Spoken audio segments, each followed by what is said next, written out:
vamos então iniciar essa escola dominical cantando alegremente o hino 362, Brilhando por Jesus.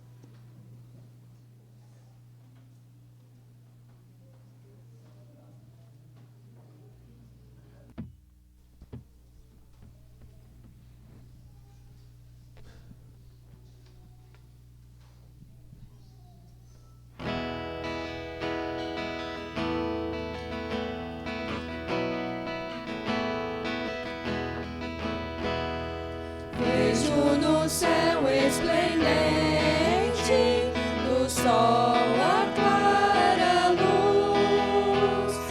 Quero viver tão somente brilhando por Jesus, brilhando, brilhando, brilhando qual doce luz, brilhando, brilhando por meu Jesus. Quero na vida exaltá-lo, na escola e me estudar. Quero também imitá-lo em casa e no brincar. Brilhando, brilhando, brilhando qual doce luz. Brilhando, brilhando, brilhando por meu Jesus. Amável com toda a gente, assim me quer Jesus. De rosto alegre e contente, brilhando como a luz. Brilhando, brilhando, brilhando qual doce luz. Brilhando, brilhando, brilhando por meu Jesus. O feio e triste pecado ajuda-me a vencer. Tendo Jesus ao meu lado, eu quero aqui viver. Brilhando, brilhando, brilhando qual doce luz. Brilhando, brilhando, brilhando por meu Jesus.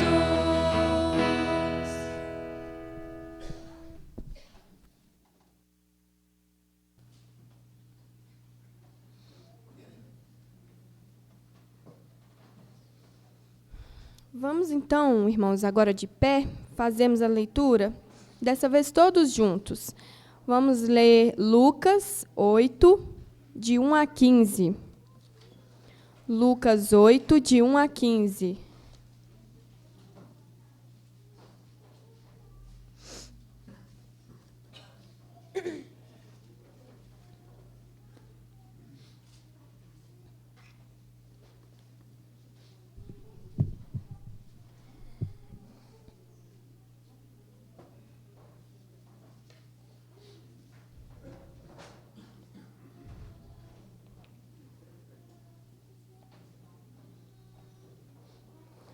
Leitura em uníssono. Leiamos. Aconteceu depois disto que andava Jesus de cidade em cidade e de aldeia em aldeia, pregando e anunciando o evangelho do reino de Deus. E os 12 iam com ele, e também algumas mulheres que haviam sido curadas de espíritos malignos e de enfermidades. Maria, chamada Madalena, da qual saíram 7 demônios, e Joana, mulher de Cusa, procurador de Herodes, Susana e muitas outras, as quais lhe prestavam assistência com seus bens. Afluindo uma grande multidão e vindo ter com ele gente de todas as cidades, disse Jesus por parábola: Eis que o semeador saiu a semear, e ao semear, uma parte caiu à beira do caminho, foi pisada e as aves do céu a comeram. Outra caiu sobre a pedra, e tendo crescido, secou por falta de umidade. Outra caiu no meio dos espinhos, e estes, ao crescerem com ela, a sufocaram. Outra, afinal, caiu em boa terra, cresceu e produziu a 100 por 1. Dizendo isto, clamou: Quem tem ouvidos para ouvir, ouça. E os seus discípulos o interrogaram, dizendo: Que parábola é esta? Respondeu-lhe Jesus: A vós outros é dado conhecer os mistérios do reino de Deus. Aos demais fala-se por parábolas, para que, vendo, não vejam, e ouvindo, não entendam. Este é o sentido da parábola. A semente é a palavra de Deus. A que caiu à beira do caminho são os que a ouviram. Vem a seguir o diabo e arrebata-lhes o coração a palavra, para não suceder que, crendo, sejam salvos. A que caiu sobre a pedra são os que, ouvindo a palavra, a recebem com alegria. Estes não têm raiz, creem apenas por algum tempo e, na hora da provação, se desviam. A que caiu entre espinhos são os que ouviram e, no decorrer dos dias, foram sufocados com os cuidados, riquezas e deleites da vida. Os seus frutos não chegam a amadurecer. A que caiu na boa terra são os que, tendo ouvido de bom e reto coração, retêm a palavra. Estes frutificam com perseverança. Amém, irmãos. Vamos ter uma palavra de oração. Vou convidar o irmão Maicon que esteja orando.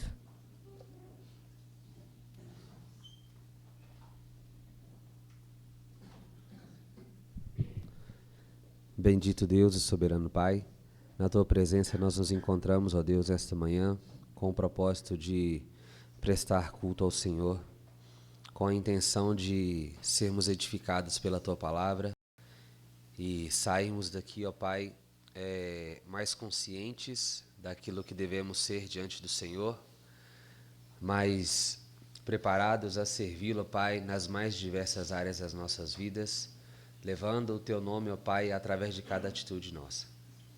Nesta manhã nós pedimos, ó Deus, que a Tua palavra possa penetrar os nossos corações e que o nosso coração, como terra fértil, possa receber a Tua palavra e que nós possamos, ó Deus, ter nossas vidas transformadas. Sabemos que muitas coisas em nós não agradam ao Senhor, não estão em conformidade com aquilo que o Senhor gostaria que fizéssemos ou o modo como o Senhor gostaria que vivêssemos, mas que o Senhor possa ter misericórdia de nós, nos dar graça e sabedoria para buscarmos viver uma vida reta e digna diante do Senhor.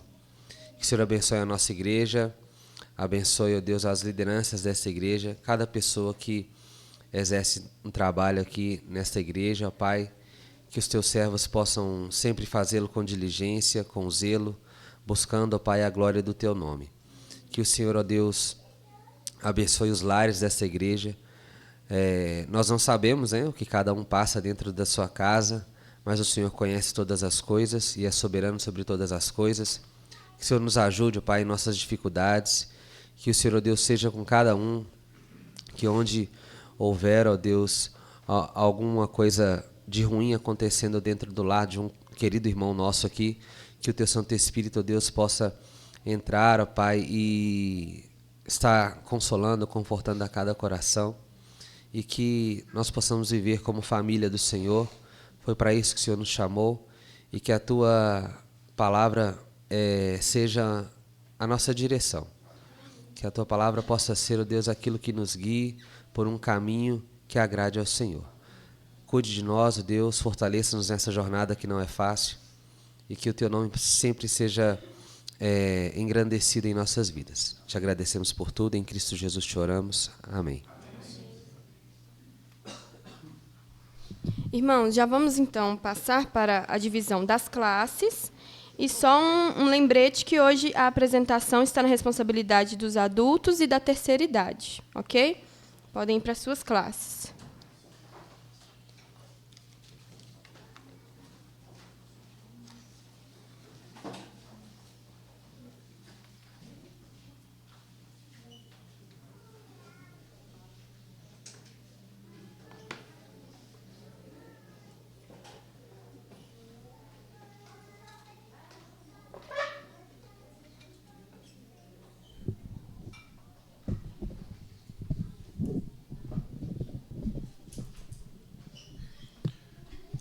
Bom dia, meus irmãos.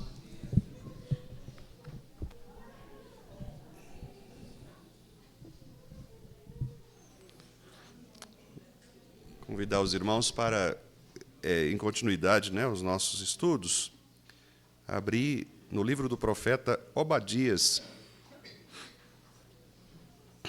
É o texto que nós temos estudado nas últimas EBDs, né?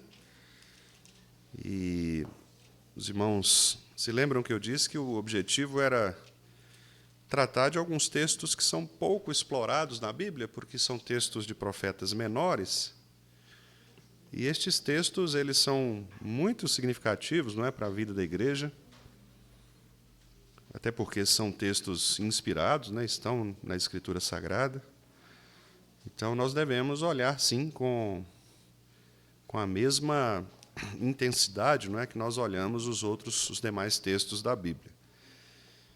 Livro do profeta Obadias, então são 21 versículos, um texto bastante curto, apenas para contextualizar os irmãos, lembrando que não há muitas referências acerca de Obadias, não é? Então não é um profeta que nós podemos falar muito sobre a vida pessoal dele, porque não há muitas informações.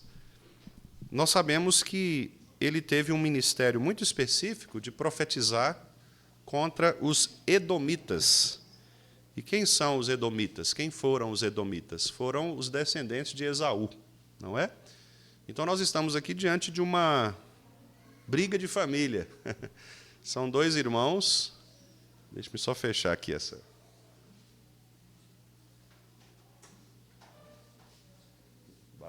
No olho aqui. São dois irmãos, né? Jacó e Esaú, e nós conhecemos bastante a história, né? Dois irmãos que brigaram entre si. Eles disputaram desde o ventre, né? Desde a saída do ventre, a primogenitura, né? Quem seria o primogênito. E depois disso também, essa disputa continuou, nós sabemos, né? De modo que Esaú se tornou inimigo de Jacó. E enquanto Jacó fundou, não é, a nação de Israel, era o representante da nação de Israel, nós temos, por outro lado, Esaú dando origem aos chamados edomitas, né? Então são duas nações que se colocam em guerra. E Edom significa literalmente terra vermelha, né? Exatamente por causa da região. E era uma região, inclusive, sem muitos atrativos, porque Deus havia tornado Edom um país, uma nação pequenininha, né, desprezível. Ele diz isso aqui no versículo 2, os irmãos podem verificar, né? Deus dizendo: eis que te fiz pequeno entre as nações, tu és muito desprezado. Quer dizer, essa foi a maneira como Deus criou Edom. Edom era pequenininho, não tinha força, era desprezado. Mas o problema é que o coração de Edom era maior do que ele próprio. Então, o versículo 3 diz que a soberba do coração dele enganou a ele próprio, né? A soberba do teu coração te enganou, ó tu que habitas nas fendas das rochas. Quer dizer, eles habitavam dentro dos buracos, né? Dentro das cavernas, mas eles se achavam poderosos, eles achavam que poderiam enfrentar uma nação tão grande quanto Israel, por exemplo. E aí, por quê? Porque a soberba do coração. Então, a soberba do coração fez com que Edom se levantasse contra Israel, né? Nós vemos isso também lá no versículo 11, versículos 11 e 12, né, que nós já até mencionamos também no estudo passado, que diz assim: no dia em que, estando tu presente, estranhos lhe levaram os bens, quer dizer, os estrangeiros, né, as nações ímpias que atacaram Israel, levaram os bens de Israel, e os estrangeiros lhe entraram pelas portas. Então, as nações invadiram Israel, deitaram sortes sobre Jerusalém, destruíram Jerusalém e levaram as propriedades de Jerusalém, né? Inclusive pessoas. Aí o texto diz: tu mesmo eras um deles, estando tu presente, né, no início do versículo, e tu mesmo eras um deles. Ou seja, Edom estava ali. Mas, na verdade, Edom ele estava se aproveitando da situação. Então, isso mostra que eles eram pequenos mesmo, desprezíveis, mas eles, sabe aquela briga daqueles cachorros, né, que chegam brigando na rua, e sempre tem um pequenininho que quer brigar com os grandes, é mais ou menos isso, né? Então, o pequenininho quer enfrentar os grandes como se fosse do mesmo tamanho. Quer dizer, a briga é entre cachorro grande, né? Mas o pequenininho está ali querendo enfrentar. Edom é mais ou menos isso. Estava no meio ali, querendo aproveitar da situação da confusão para levar vantagem. E aí, no versículo 12, né, diz que aí está o pecado, que é o que nós vamos explorar um pouco mais agora pela manhã. Aqui está o grande pecado de Edom, porque Obadias diz: mas tu não devias ter olhado com prazer para o dia do teu irmão, o dia da sua calamidade. Quer dizer, então esse é um ponto. Edom se sentiu, teve prazer na destruição de Jerusalém, nem ter se alegrado sobre os filhos de Judá no dia da sua ruína. Quer dizer, eles se alegraram, né, com a destruição do povo. Nem ter falado de boca cheia no dia da angústia. Quer dizer, a soberba do coração faz com que a boca fale também o que está cheio o coração, né? Não devias ter entrado pela porta do meu povo no dia da sua calamidade. Você não devia ter participado disso, de ter invadido a casa de Israel.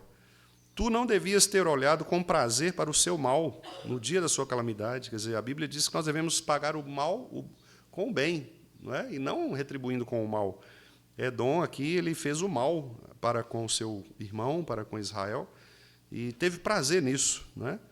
Nem ter lançado mão nos seus bens no dia da sua calamidade. Então, além disso, eles levaram também os bens, aproveitaram, né, o saque das nações inimigas e também entraram no bolo ali para também levar os bens de Israel. Não devias ter parado nas encruzilhadas para exterminares os que escapassem. Terrível, né? Então, além disso, eles ainda faziam tocaia, faziam armadilhas para pegar aqueles que, porventura, conseguissem fugir. Não é? Então, matando do próprio irmão, né? Do próprio povo.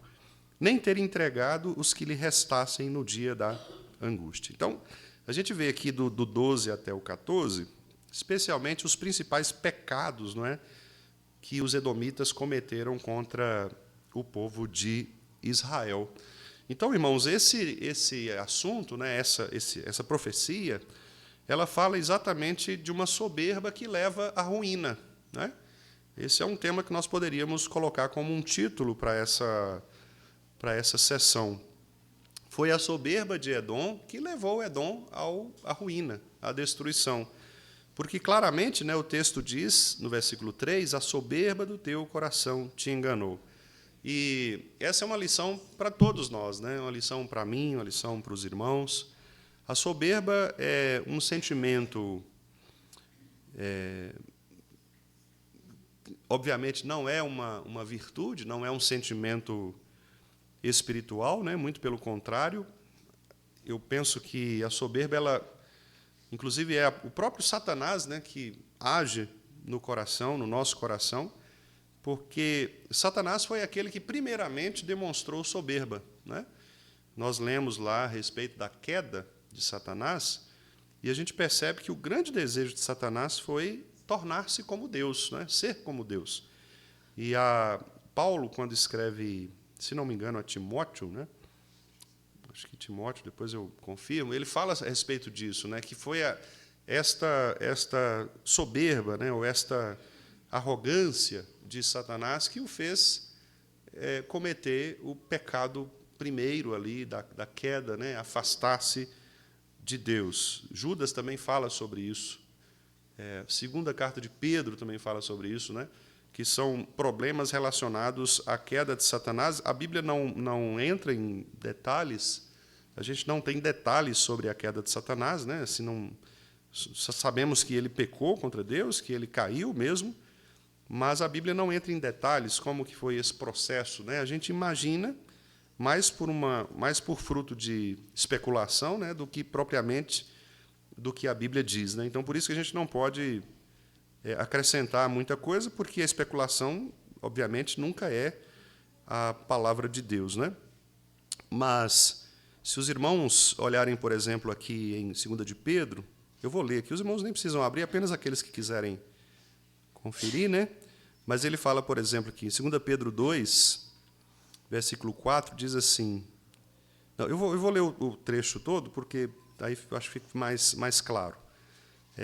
2 de Pedro 2, né? Ele fala assim: assim como no meio do povo surgiram falsos profetas, assim também haverá entre vós falsos mestres, os quais introduzirão dissimuladamente heresias destruidoras, até ao ponto de renegarem o soberano Senhor que os resgatou, trazendo sobre si mesmos repentina destruição.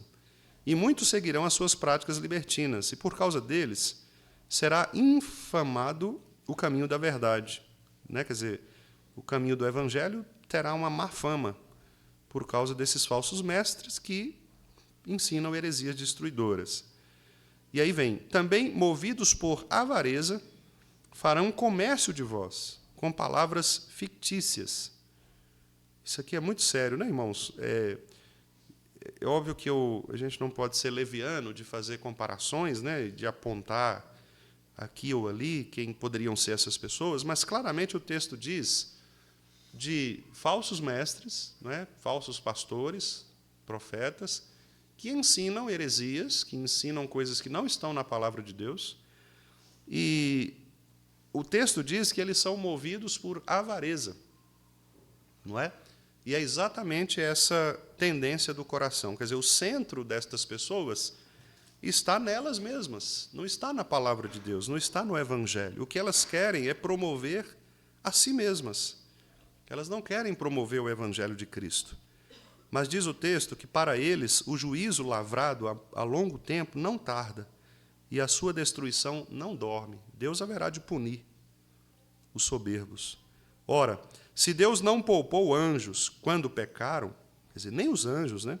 Antes, precipitando-os no inferno, os entregou a abismos de trevas, reservando-os para juízo, e não poupou o mundo antigo, mas preservou a Noé, pregador da justiça, e mais 7 pessoas, quando fez vir o dilúvio sobre o mundo de ímpios, reduzindo a cinzas as cidades de Sodoma, Gomorra, ordenou-as à ruína completa, tendo-as posto como exemplo a quantos venham a viver impiamente, livrou o justo Ló, afligido pelo procedimento libertino daqueles insubordinados.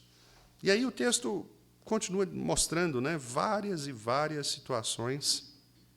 Lá no versículo 11, ao passo que anjos, embora maiores em força e poder, não proferem contra elas juízo infamante na presença do Senhor, que nem os próprios anjos, né? Versículo 10, o finalzinho, diz: atrevidos, arrogantes, não temem difamar autoridades superiores. Que tristeza, né? Judas também fala sobre isso. Judas fala que um dos sinais de arrogância é se levantar contra autoridades constituídas por Deus. Judas. Versículo 8. Ora, estes, da mesma sorte, quais sonhadores alucinados, são aquelas pessoas que vivem pelas suas próprias ideias e não se atentam à palavra de Deus, diz aqui, eles não só contaminam a carne, repare, como também rejeitam o governo e difamam autoridades superiores. Então, o texto mostra que o que Edom fez foi exatamente isso. Deus havia escolhido Israel para ser o povo da sua herança, né? Israel deveria propagar o evangelho, mas Edom não se sentia feliz com isso. Edom não aceitou o fato de que Deus o fez pequeno. E o que ele fez, então? Ele elevou a soberba do seu coração, ele se inflou, não é? Elevando-se contra a autoridade, no caso, essa autoridade eletiva de Deus, né? A nação escolhida por Deus, para, então, se aproveitar das nações ímpias e agir contra o povo do Senhor.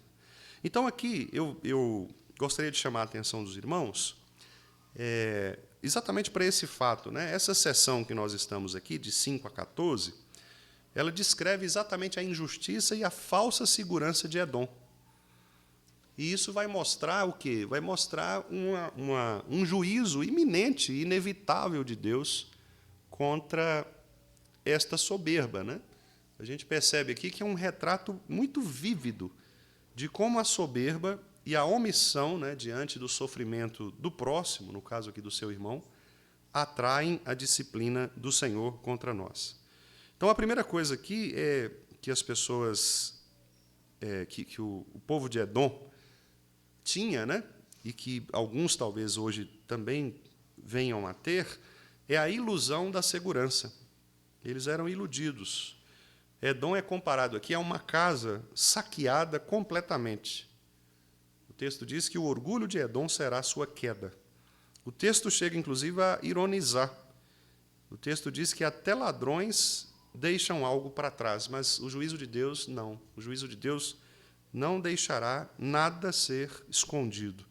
Os versículos 5 e 7, leiam, observem, por favor. Se viessem a ti ladrões ou roubadores de noite,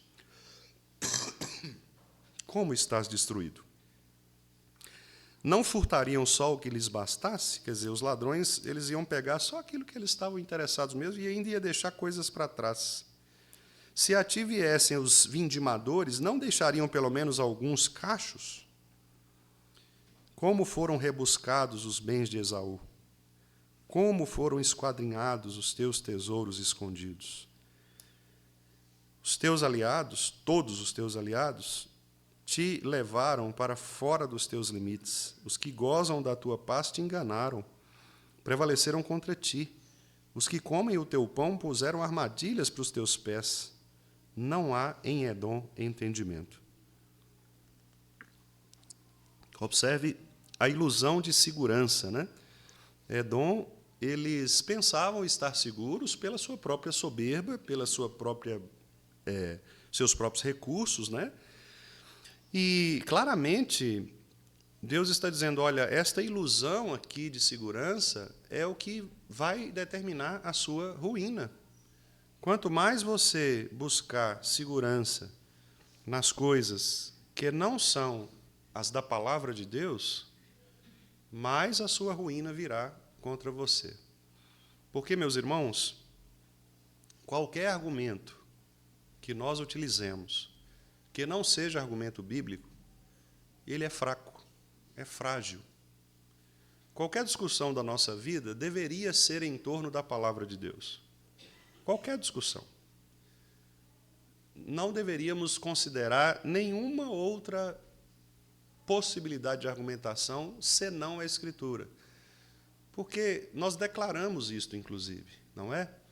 Nós que somos crentes reformados, nós dizemos assim, a palavra de Deus, as Escrituras sagradas, são a minha única regra de fé e de prática. Os irmãos que fizeram profissão de fé vieram à frente e declararam isso. Então, eu pergunto sinceramente, como nós podemos declarar isto, que a palavra de Deus é a nossa única regra de fé e de prática, se na nossa prática os argumentos que nós utilizamos são de outra natureza, que não os da palavra de Deus? Por isso que entram muito aquelas ideias de que, não, isto não tem nada a ver, não, isto não é bem assim, não, não é isso que a Bíblia está dizendo, não é? E as pessoas começam, então, a elaborar vários outros argumentos que não são argumentos bíblicos. Não adianta você se levantar para discutir com qualquer pessoa se o seu argumento não for um argumento bíblico. E o problema de Edom é que eles desprezaram a palavra de Deus. Deus havia dito para Edom, olha, você será pequeno, você será servo do seu irmão. Mas Edom não aceitou isso. Ele não entendeu esta determinação do Senhor de que ele deveria ser servo. Ele quis ser Senhor. E então o texto claramente diz, olha, tudo bem, você pode até seguir esse caminho, mas lembre-se de que o final da história é um final muito ruim. Porque você não aceitar o propósito de Deus, você não aceitar o lugar onde Deus te colocou, é uma violação dos decretos do Senhor. Não adianta. Nós somos colocados em lugares determinados por Deus para cumprirmos a nossa missão de glorificar a Deus onde nós estamos. Quando Satanás quis usurpar o lugar de Deus, ele caiu. Todos aqueles que querem usurpar o lugar que não lhe é próprio, eles também cairão. Por isso que o texto diz, os próprios aliados de Edom se voltaram contra ele. Olha que interessante, né? O versículo 3. Os próprios aliados, irmãos, todos os teus aliados te levaram para fora dos teus limites. Quem desviou Edom foram os próprios aliados. Os que gozam da tua parte te enganaram. Quer dizer, vejam que são aproveitadores, né? Eles gozam da paz de Edom, mas enganaram Edom. Prevaleceram contra Edom. Os que comem o teu pão puseram armadilhas para os teus pés. Que coisa terrível. Os próprios, entre aspas, amigos, aqueles que comem com você. Os irmãos se lembram de algum texto bíblico que trata disso? De uma pessoa que comia junto com os demais e traiu? Judas. É o espírito de Judas isso aqui, né? O traidor. Quer dizer, eles eram pessoas que estavam juntos ali para cometer o mal contra contra Israel, né? E ao mesmo tempo eles cometiam o mal entre si. Eles se aproveitaram de Edom. Edom quis dominar Israel, mas foi dominado pelos próprios aliados que eles tanto se aliaram, né? Ali se coligaram nessa ânsia, né, de vencer Israel. Então, nesse primeiro ponto aqui, a ilusão da segurança, eu disse o seguinte aqui, eu anotei assim, a falsa segurança nos aliados humanos ou nos bens terrenos nos leva à ruína, né? Então, se você, em algum momento, tem confiado mais nos seus aliados, nas pessoas que podem te ajudar, né? Ou mesmo nos bens que você tem, nos recursos que você tem, recursos de todo tipo, né? De toda natureza, intelectual, etc. Títulos, riquezas mesmo, né? Dinheiro, etc. Estas coisas vão nos levar à ruína, porque nada disso, irmãos, prevalece contra a verdade. Nada disso, né? A verdade vence, sempre. O orgulho torna o coração insensível à correção de Deus. Esse é um ponto também que eu anotei aqui. Veja que Edom, ele estava tão cego no seu orgulho que ele não aceitou a repreensão, a correção. E é exatamente isso que acontece. Pessoas que são soberbas, elas não aceitam correção. O culpado é sempre o outro, né? Elas nunca conseguem se ver como de fato são, né? Elas pensam de si mesmo mais do que elas são. Como diz Paulo lá, ninguém deve pensar de si mais do que é, né? Porque quando nós pensamos mais do que somos, nós já estamos indo para o caminho da soberba. Você não sabe com quem você está mexendo, né? Essa é uma frase muito comum dos poderosos desse mundo, né? E às vezes as pessoas usam esses títulos, essas posições, para se tornarem maiores do que outras. Quando, na verdade, nós deveríamos, como disse Paulo, né, em Efésios, sermos servos uns dos outros. Nós estamos aqui para servir os irmãos, né, para servir uns aos outros, não para que o nosso coração se torne orgulhoso. E o coração orgulhoso, a Bíblia diz em vários lugares, né, é um coração que não se deixa corrigir. Jesus Cristo, lá nas Bem-aventuranças, aliás, nós estudamos sobre isso, né, irmãos? E estudamos bastante sobre isso, né? A mansidão, quando diz lá em Mateus 5, né? Bem-aventurados os mansos. Quem são esses mansos aqui? São os ensináveis. São aquelas pessoas que reconhecem seu próprio erro e dizem: não, eu errei, eu pequei contra você, pequei contra o irmão, pequei contra a igreja. Né? Reconhecem o erro e aprende a ser ensinável.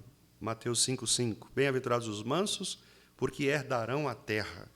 Quer dizer, eles herdarão a terra exatamente pelo fato de que não há soberba no seu coração. Eles caminham de acordo com a direção do Senhor e a maneira como Deus mesmo institui todas as coisas. Né?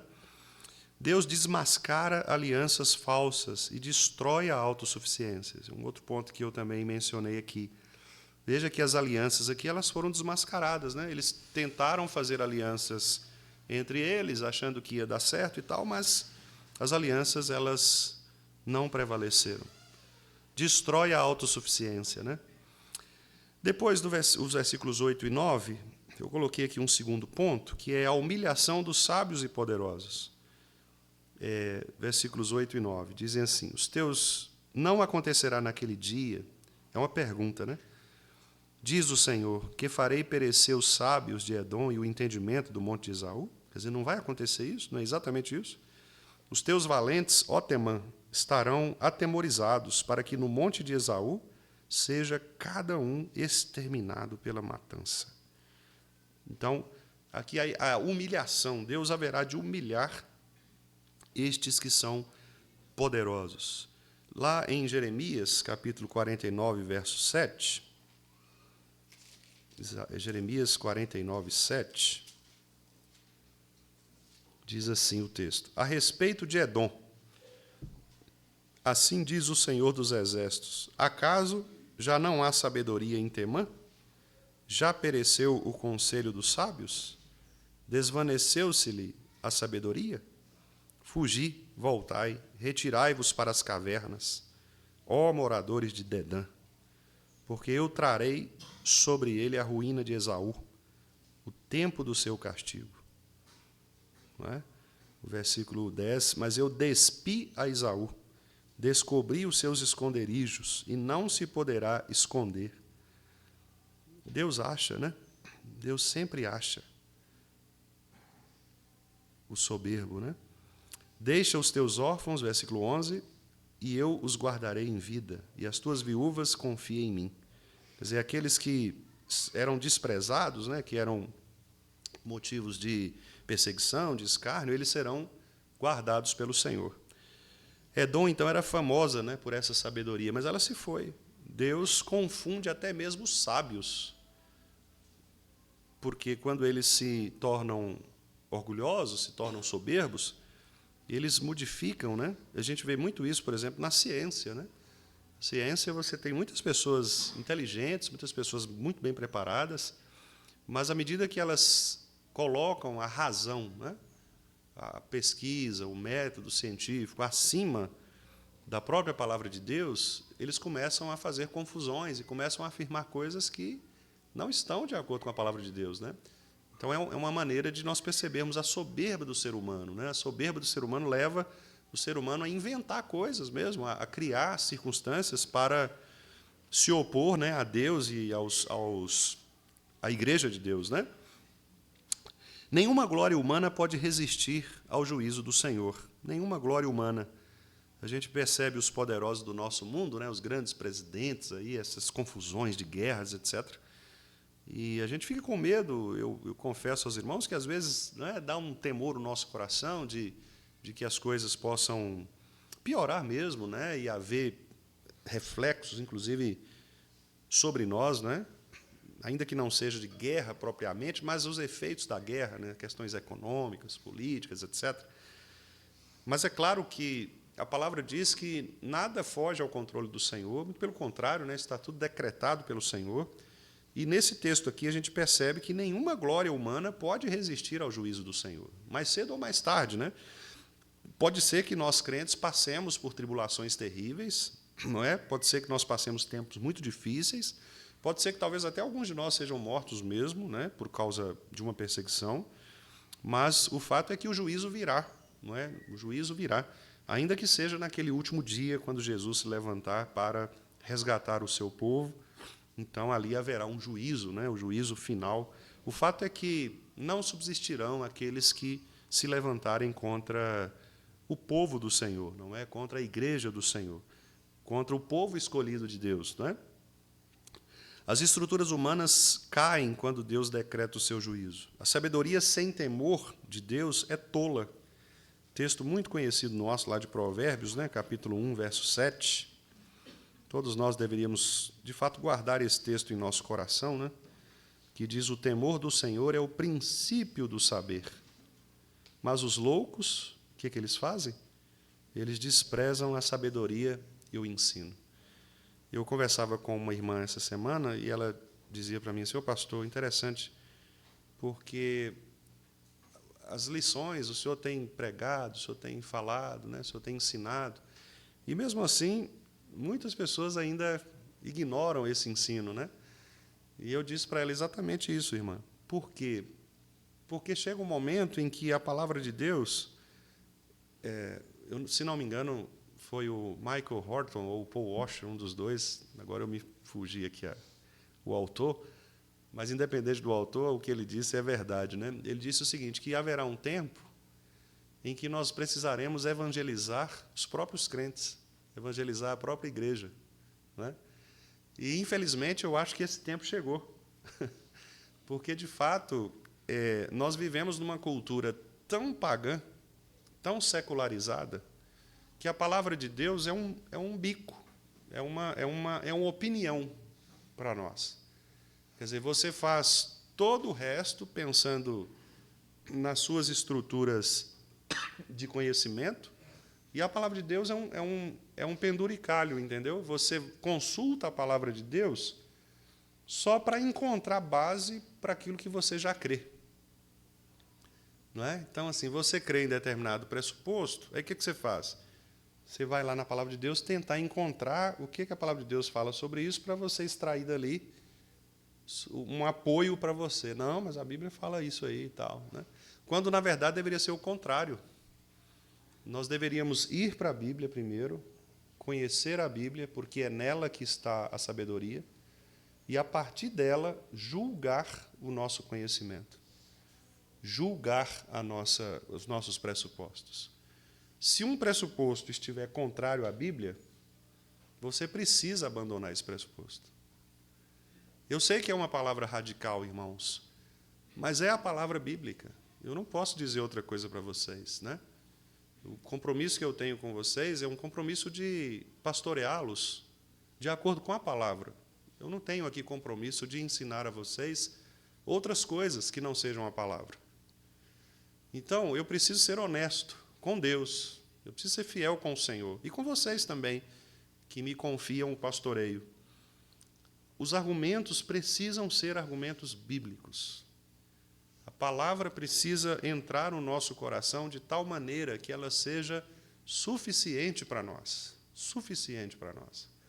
Eu não posso dizer outra coisa para vocês. Porque se a palavra de Deus é a regra de fé e de prática, ela precisa mesmo constituir-se como regra de fé e de prática de toda a nossa vida. Toda a nossa vida. Nos nossos relacionamentos conjugais, filiais, fraternais, os nossos negócios, a palavra precisa habitar profundamente o nosso coração. Se você ler o Salmo 119 com o coração piedoso, aberto, você verá como o salmista, do início ao fim, o Salmo 119 é um acróstico, né? Cada parágrafo começa com uma letra do alfabeto hebraico. Então, a primeira palavra, o Aleph, Beit, e aí vai, né? A, B, C, até chegar à última letra do alfabeto hebraico. Esse acróstico ele é interessante porque ele vai mostrando o seguinte, que para tudo aquilo que nós conhecemos, essa é a ideia, né, do salmista, a palavra cobre todo o alfabeto. Em outras palavras, o seguinte, não há lugar em que a palavra de Deus não atue, não é? Então, você pode pensar, mas pastor, mas a palavra de Deus não fala sobre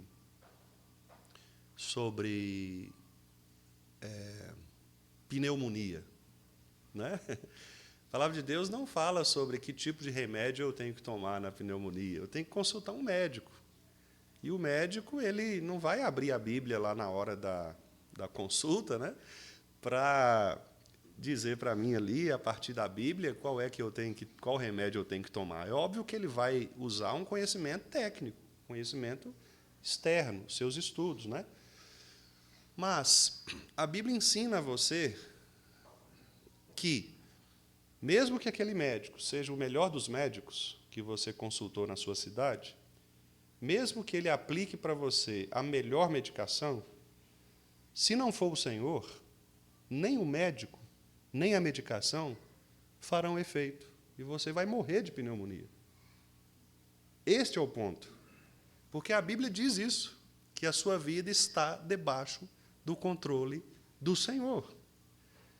Então, esse é o ponto, nós não confiarmos ultimamente ou plenamente nas teorias que são humanas e que roubam de nós a segurança de que Deus controla a nossa existência, de controla toda a nossa vida. A soberba de Esaú, né, de Edom, levou o Edom a exatamente inverter esse processo. Edom estava confiando em quê? Nos seus aliados, né? Ele estava confiando no seu poderio militar por causa dos aliados. E, coitado, ele foi levado à ruína, porque ele foi tanto esmagado, não é, o exército de Deus, quanto pelos próprios aliados.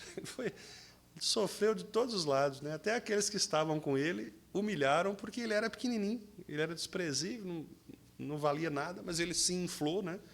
Ele achou que poderia se aproveitar da situação e se deu mal, né, diante do Senhor. Terceiro e último ponto, irmãos, é a violência contra o irmão. Foi o trecho que eu li aqui, que vai do versículo 11, né, que eu li aqui. Aliás, começa no 10, na verdade. Por causa da violência feita a teu irmão Jacó, cobrir-te-á a vergonha e serás exterminado para sempre. Aí nós vamos até o versículo 14, né, que nós já fizemos a leitura, então eu vou apenas mencionar aqui os pontos. Por causa da violência contra teu irmão Jacó. Esse é o ponto aqui, né? A violência contra o irmão. E aí você pode perguntar, que tipo de violência? O texto cita algumas violências objetivas, né? Violências. O texto cita literalmente o que Edom fez.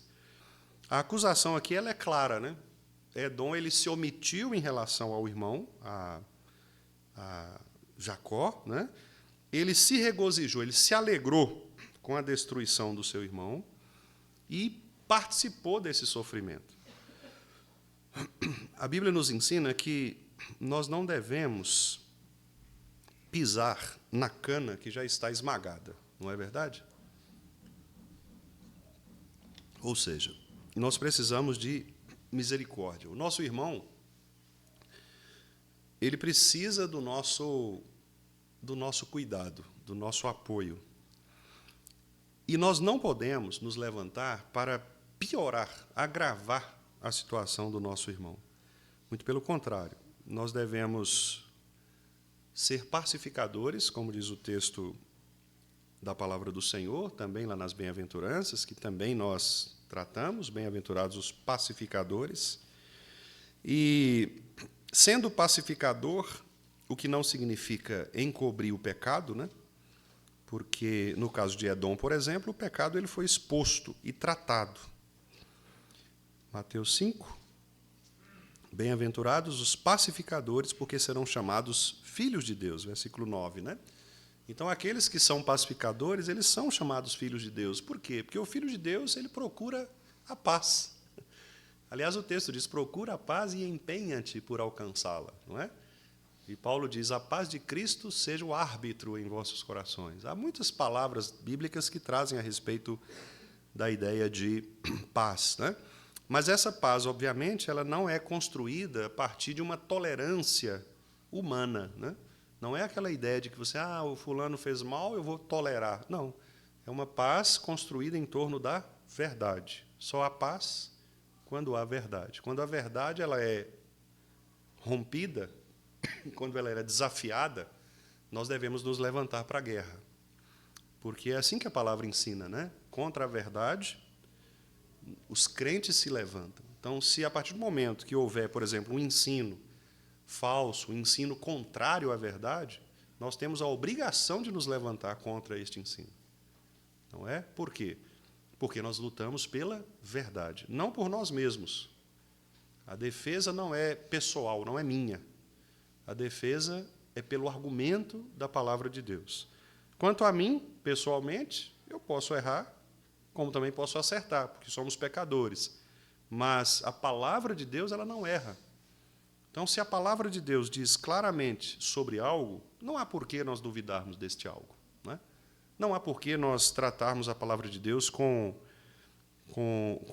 descaso, ou talvez até colocarmos argumentos como do tipo, mas isso era naquela época, hoje não prevalece mais isso. Né?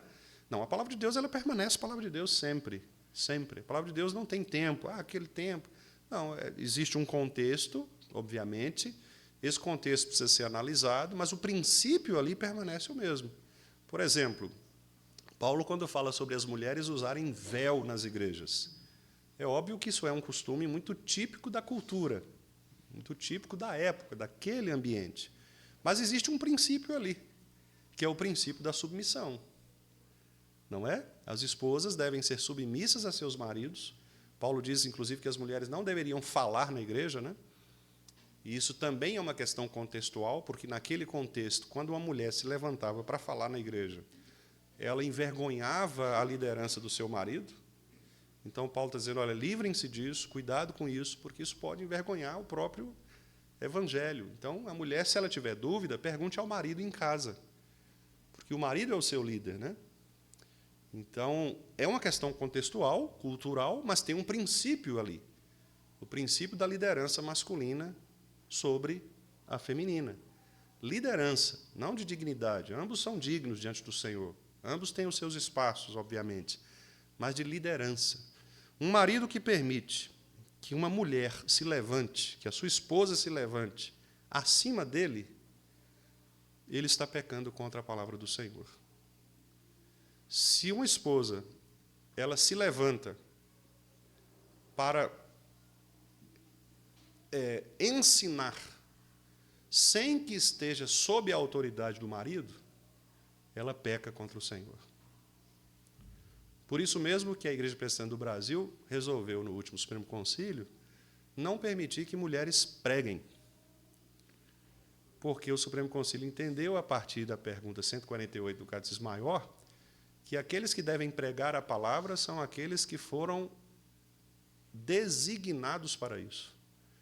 Ou seja, os presbíteros e aqueles que estão se preparando para o ministério pastoral. Nesse caso, os seminaristas, sob a supervisão do pastor da igreja. O pastor da igreja, irmãos, é o responsável pela liderança espiritual da igreja, pela liturgia, pelo ensino, o currículo. O que as crianças estudam na sala é responsabilidade do pastor. Certo?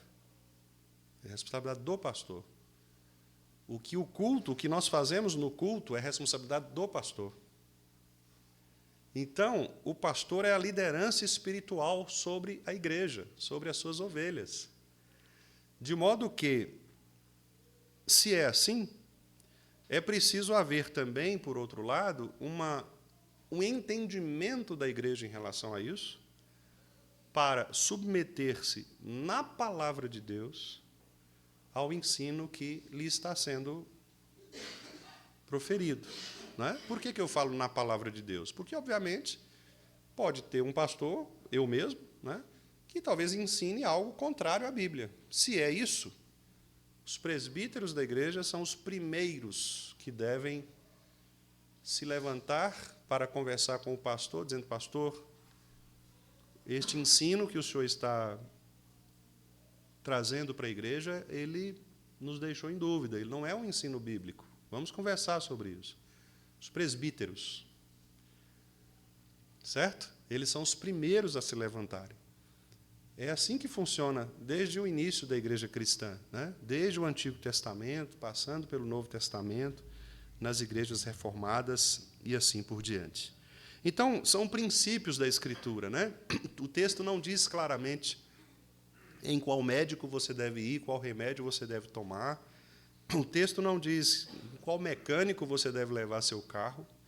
O texto não diz quem vai fazer sua declaração de imposto de renda, né? Mas há princípios.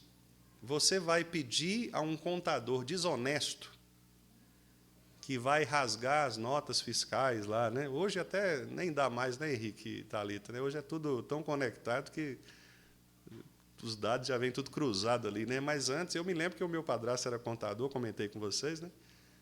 E ele era, assim, radical contra isso, né? O cara chegava lá e pedia para fazer alguma coisa e falava assim: não, se você quiser rasgar, rasga lá, né?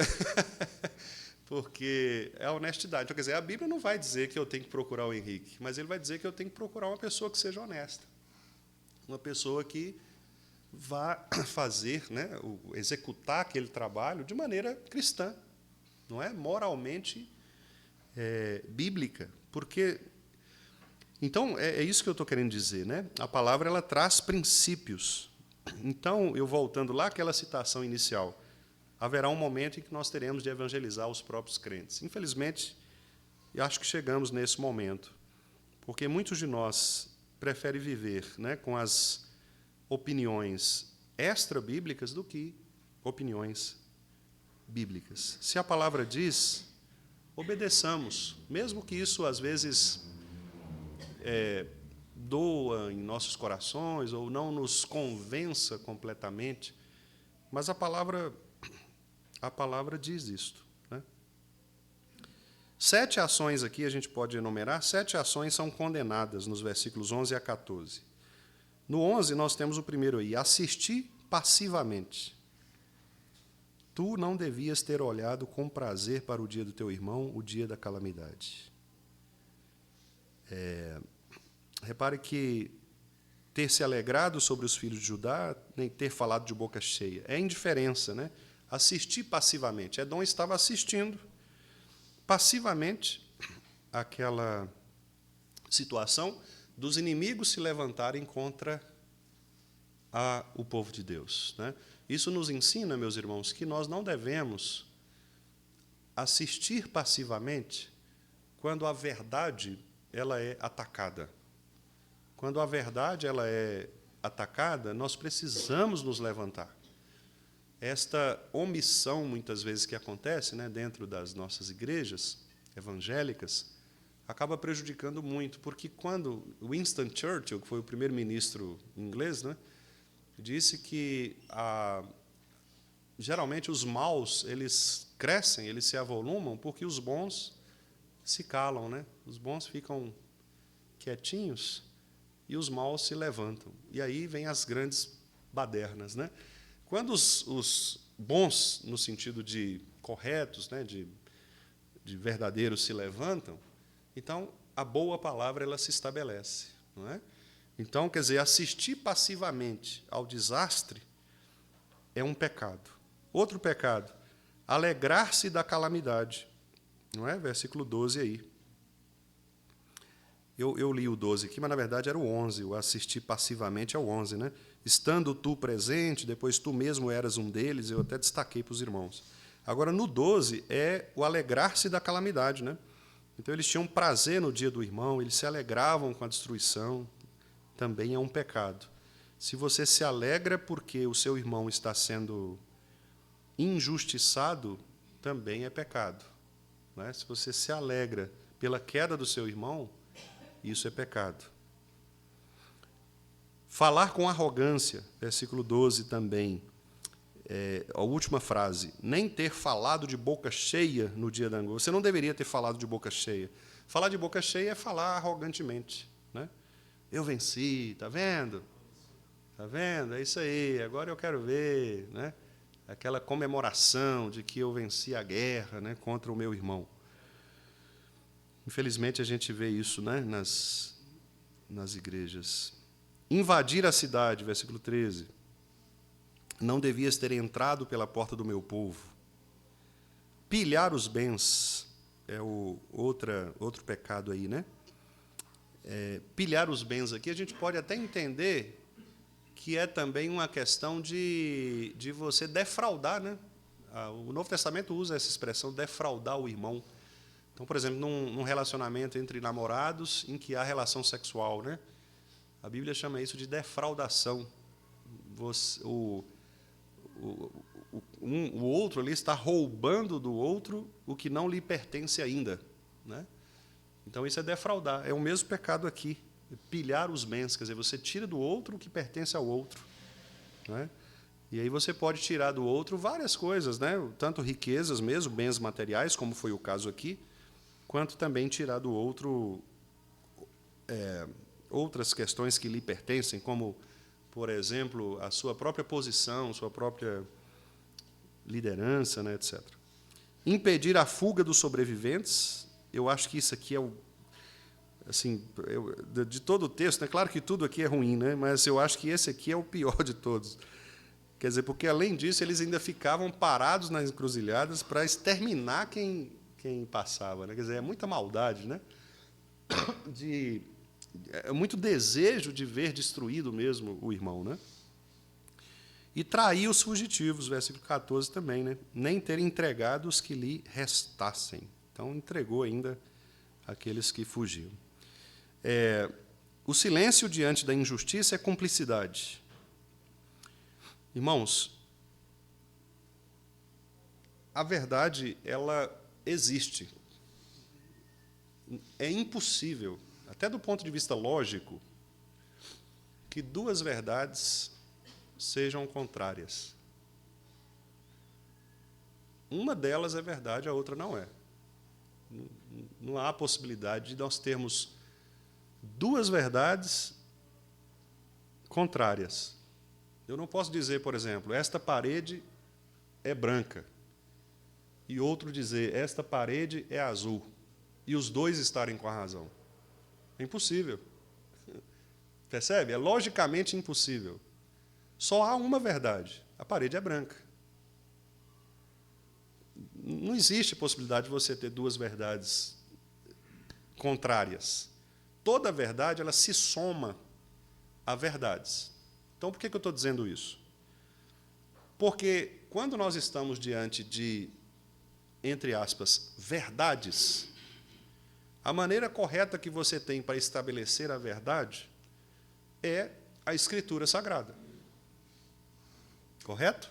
Porque nós estamos dizendo aqui que a Escritura é o lugar onde nós vamos encontrar a verdade. Bom, se eu não for a Escritura e não apontar na Escritura a verdade, qualquer outra coisa deixa de fazer sentido para o crente. Para o não crente, não. Para o não crente, valem outros argumentos, mas para o crente, não. Para o crente, o argumento é bíblico.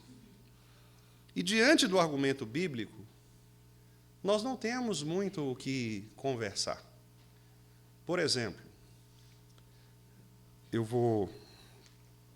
ainda tem 5 minutinhos aqui. Vou dar um exemplo para os irmãos aqui. Espero que esse exemplo fique adequado, né? Eu vou lá em Neemias. Se os irmãos quiserem abrir comigo, Neemias, o último capítulo de Neemias.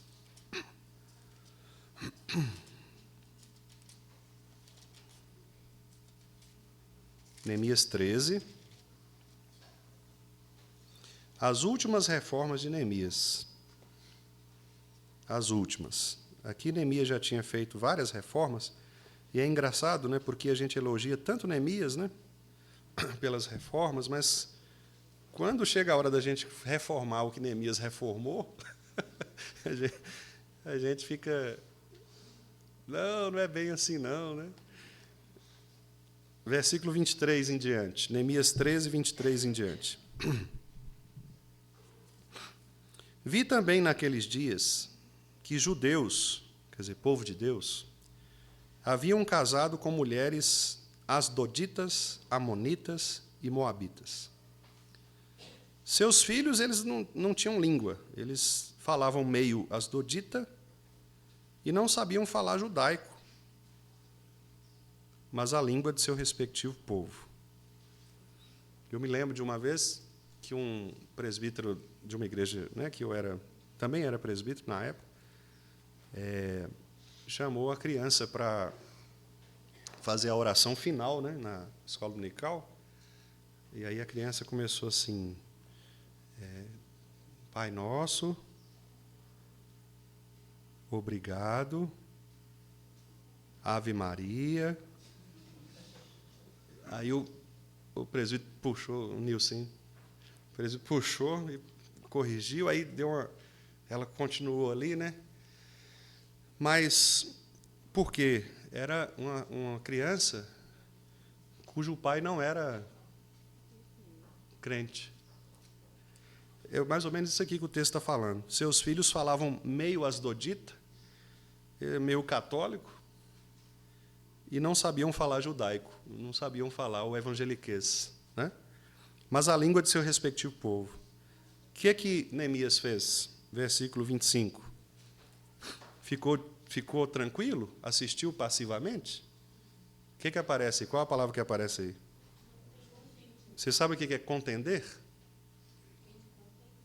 Vem de contenda. E o que é contenda? O que é contender? Hã? Partir para cima mesmo. É partir para cima mesmo. É encarar mesmo. Quer dizer, Neemias não ficou passivo, ele não assistiu passivamente quando a verdade foi desafiada. Contendi com eles, ele foi para cima. E ele fez só isso? O que mais? Amaldiçoou. E agora? Continua lendo, irmãos. E agora? Espanquei. Já pensou, dona Elisete? Pastor Wendel pegar um porrete ali, espancar quem... Espanquei alguns deles. Lhes arranquei os cabelos. Gente, foi um negócio complicado. Foi o seguinte, tinha gente lá que estava casando de maneira mista. Neemias apelou mesmo. Neemias foi para cima deles e... Imagine a cena, né? Neemias foi para cima deles. Mas por causa de quê? Ele foi para cima deles para defender a si próprio? Não, ele foi defender o quê? A verdade da palavra de Deus. E ele fala assim, e os conjurei por Deus, dizendo, não dareis mais vossas filhas a seus filhos, e não tomareis mais suas filhas, nem para vossos filhos, nem para vós mesmos. Não pecou nisto Salomão, rei de Israel? Salomão teve mulheres, né, de todos os tipos, todas as cores, né, tipo Martim da Vila. E ele está falando, não pecou isso? Não foi isso mesmo? Todavia, entre muitas nações não havia rei semelhante a ele, ele era amado do seu Deus, e Deus os constituiu reis sobre todo Israel. Não obstante isso, as mulheres estrangeiras o fizeram cair no pecado. Interessantíssimo isso aqui. Porque o que acontece? O fato de Deus abençoar um casamento misto não implica a consequência do pecado na vida daquela pessoa. Não obstante, quer dizer, mesmo sendo Salomão muito abençoado por Deus, Não obstante, as mulheres o fizeram cair em pecado. Aí eu pergunto para os irmãos, essa palavra é para a época de Neemias ou é para hoje também? Para hoje também. E a Escritura, ela é nossa regra de fé e prática ou não? Então, se o pastor Wendel for apresentado por um irmão da igreja, apresentado ao pastor Wendel uma jovem não crente, o que o pastor Wendel tem que fazer com esse jovem rapaz que apresentou uma moça não crente? Contender, amaldiçoar, arrancar os cabelos, não é isso? Mas e se o pastor Wendel fizer isso, irmãos?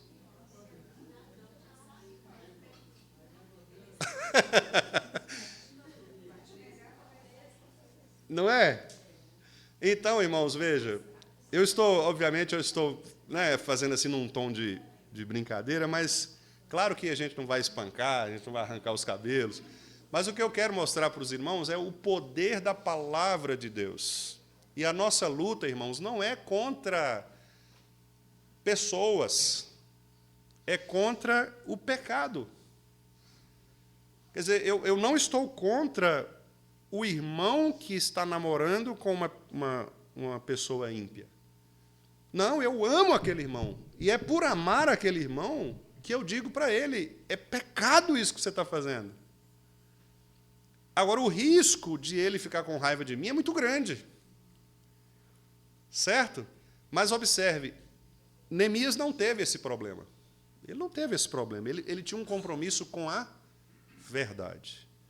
Os pastores, irmãos, fiéis a Deus, e eu com muito temor e com a graça de Deus, eu me coloco entre estes.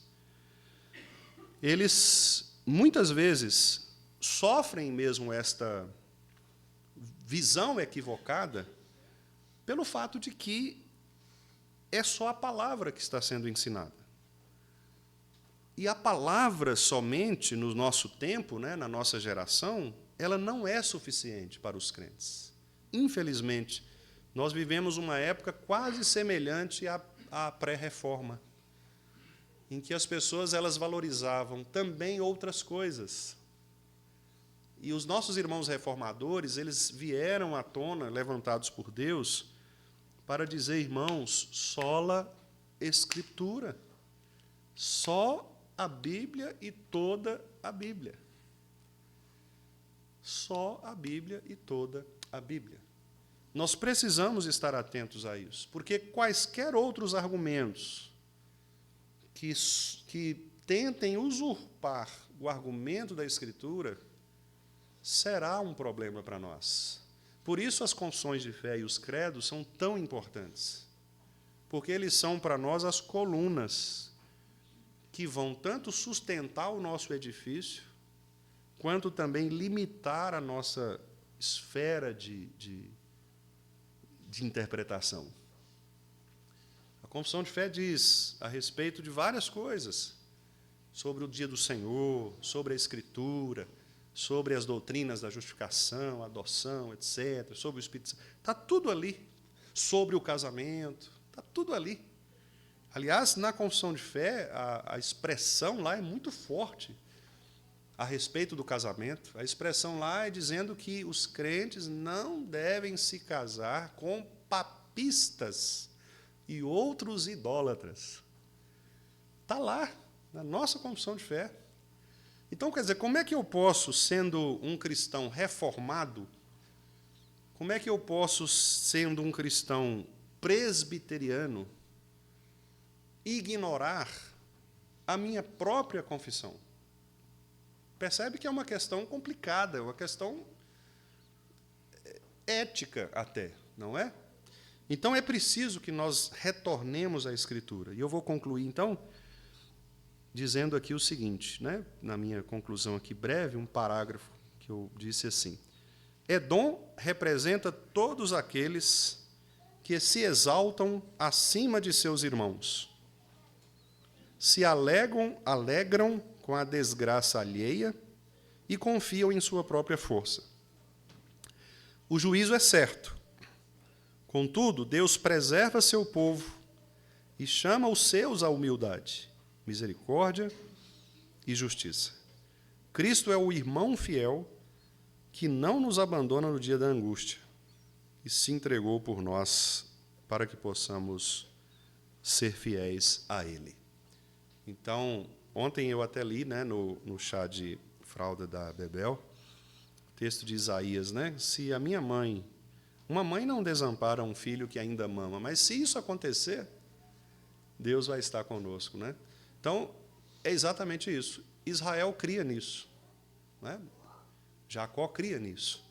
E ele não foi abandonado, apesar de todas as investidas de Edom, né, e das nações inimigas contra ele. Então, que Deus nos abençoe, meus irmãos, e que Deus nos faça prosperar, né, nessa tarefa, né, de lutarmos contra o nosso próprio pecado, contra a soberba do nosso coração. Sabermos que há um lugar dado por Deus para todos nós, né? E este lugar é um lugar em que eu devo ser bênção na vida do meu irmão, na vida da igreja. E devemos também confiar na palavra do Senhor, irmãos. Ou é a palavra ou é nada mais, né? Eu me lembro que, vou encerrar com isso aqui, eu sei que eu já passei o tempo, mas me lembrei dessa situação. O reverendo Josafá Vasconcelos, ele esteve aqui, né, conosco, irmãos conheceram. O reverendo Josafá, ele tem uma história muito impactante, muito bonita a história dele. Ele foi um pastor arminiano, né? Ele pregava nas grandes cruzadas de evangelismo, fazia apelo. E ele, depois que ele se converteu, né? Ele, então, passou a pregar de maneira muito diferente. E um dos lemas, né, que eu tinha lá para os meus 20 anos, 21 anos, quando eu conheci o reverendo Josafá, um dos lemas do reverendo Josafá era assim: só a Escritura, né? Confiar na Escritura. Então, a partir daí, ele começou a pregar sem utilizar métodos humanistas, apelo, essas coisas. A palavra, só a palavra. Isto nos basta. Não precisa. Nós lemos aqui a parábola do semeador. Meu Deus, se essa parábola não falar ao nosso coração, irmãos, o que mais falará? O texto está dizendo, é a palavra que cai no coração, é a palavra, é Bíblia, palavra de Deus. Ou nós confiamos nisto, ou, meus irmãos, nós estaremos indo por um caminho muito ruim, muito enganoso. Que Deus nos livre, né? Livre o seu pastor, os pastores das igrejas, a pregarem outra coisa que não é o Evangelho, né? E que Deus nos livre, como igreja também, a acreditarmos noutras coisas que não sejam a palavra de Deus. Sola Escritura. E que a graça do Senhor nos acompanhe e nos ajude.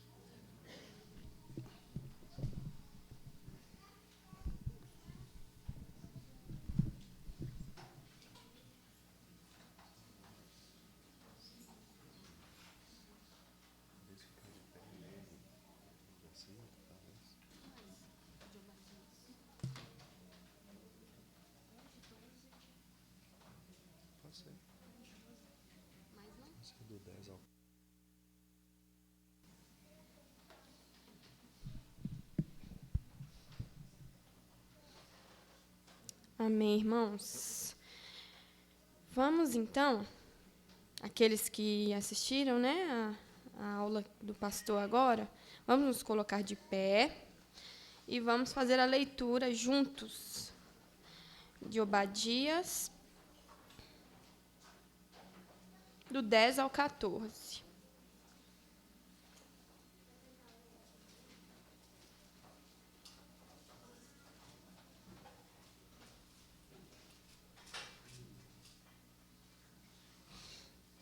Obadias, do 10 ao 14, todos juntos. Leiamos.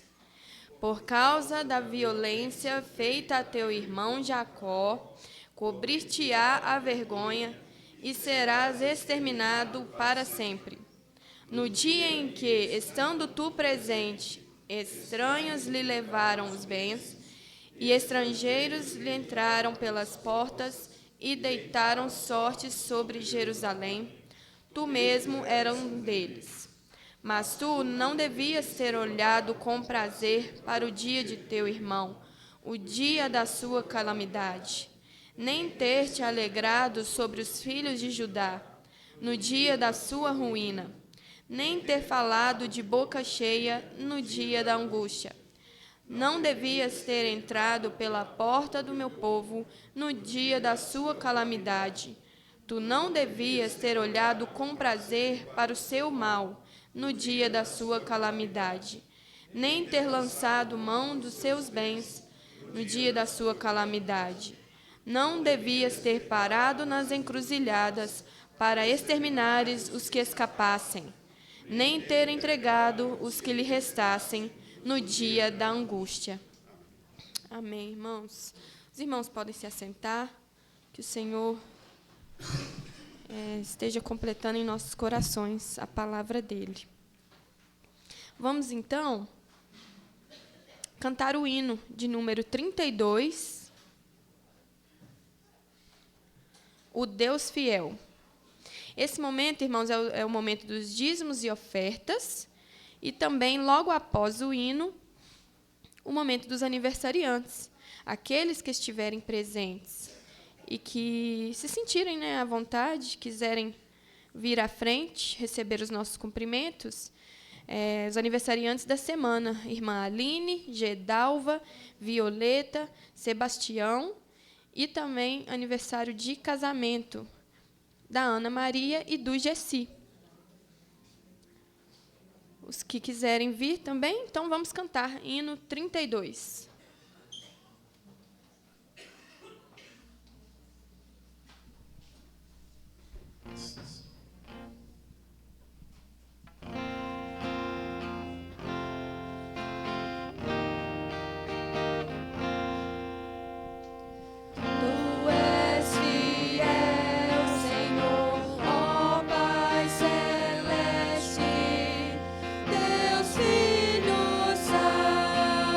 Que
Seu Deus, nosso Pai eterno, nós agradecemos, Senhor, porque o Senhor nos deu mais uma oportunidade, Deus, privilégio, Pai, de podermos ouvir a Tua palavra essa manhã.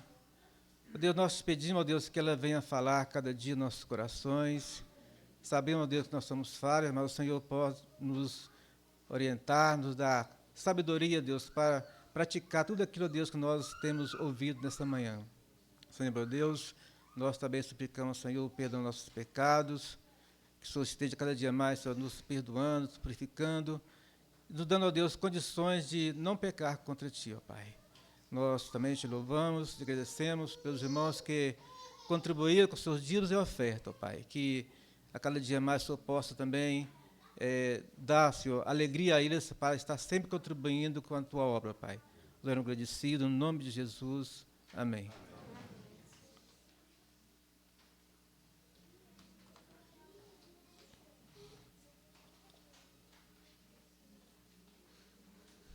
Vamos, irmãos, então, passar alguns avisos. Programações da semana. Amanhã, então, segunda-feira, dia 30, às 20 horas, teremos o Conversa com Casais, aqui na igreja. Todos os casais de namorados, noivos e casados, não importa há quanto tempo, viu, irmãos, estejam presentes aqui conosco. Então, é amanhã, às 20 horas, aqui na igreja. Na terça, a reunião de oração, também às 20 horas, está na responsabilidade da SAF e a dirigente será a irmã Sirlene. E na quinta, o estudo bíblico com o pastor Wendel. Só um aviso, irmãos, que o boletim de hoje está com a data do domingo passado, mas ele está atualizado, viu? Só essa questão da data mesmo. Mais algum aviso, pastor?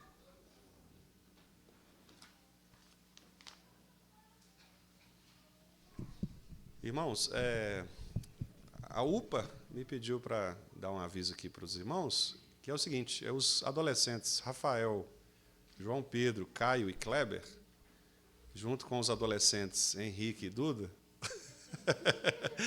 vão participar. Só você? Ah, então, só o Henrique, então. O ano passado a Duda foi, né?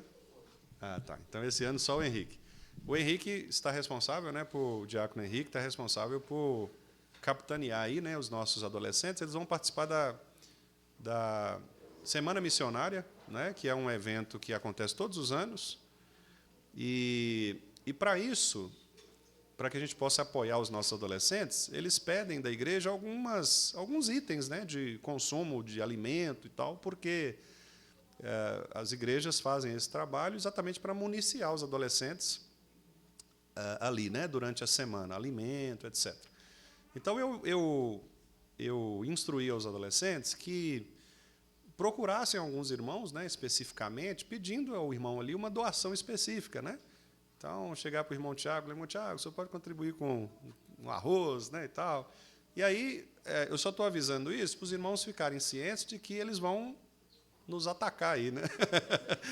Então, assim, abra o seu coração, né, com generosidade para ajudá-los, tá bom? Porque é uma doação mesmo, é um trabalho muito importante para eles, né? É um momento em que eles aprendem a prática do evangelismo, né, de rua.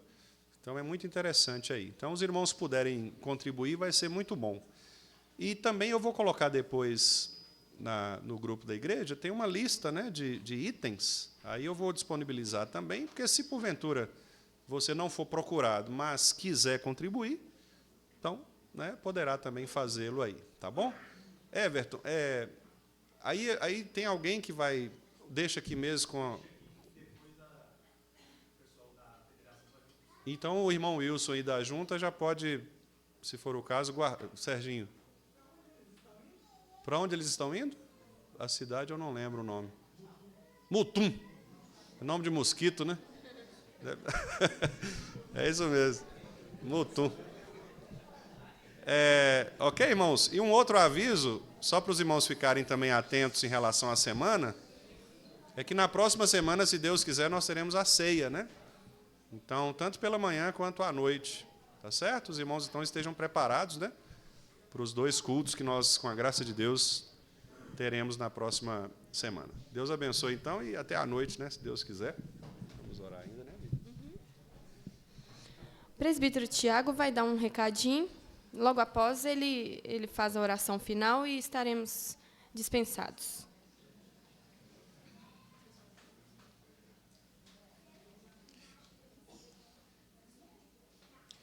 Irmãos, é só para deixar a igreja ciente, né, do processo aí da parte de construção.